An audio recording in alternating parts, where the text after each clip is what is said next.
Chers compatriotes, comme vous le savez, cela fait plus de 5 ans aujourd'hui que, devenu une bûchette d'allumettes dans une savane asséchée où règnent les pyromanes, je suis entré dans la clandestinité. Depuis le temps que ma tête est mise à prix par le régime Gnassingbé, contribuant à entretenir la flamme de la lutte de libération de notre pays, le Togo,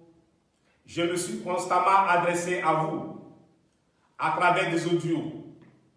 lorsque cela était nécessaire pour recadrer, orienter, encourager. Au moment où, à travers la présente vidéo, je renoue avec le croisement entre l'image et la voix, mon esprit est tourné vers tous nos martyrs connus et anonymes, tombés au cours de cette longue éclipse totale qui s'est abattue sur notre pays, le Togo, depuis cette date macabre du 13 janvier 1963, marquant la naissance de la dictature militaire la plus longue et la plus féroce d'Afrique, pilotée par une famille, la famille Gnassingbé.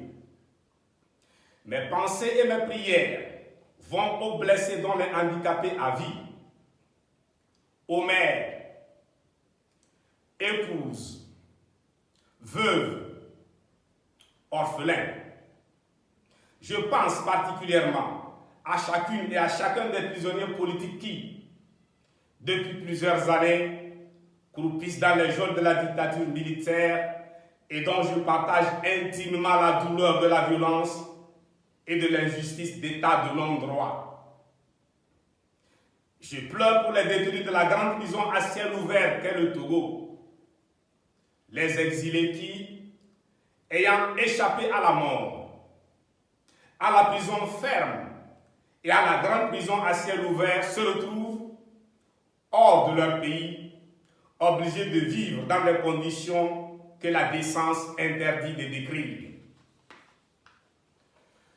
Comment oublier la diaspora togolaise, très active de par le monde dans la lutte de libération du Togo qui, de ce fait, et malgré ce qu'elle représente, est interdite de territoire dans son propre pays. Quid des journalistes à la plume droite bâillonnés, persécutés et pourchassés partout.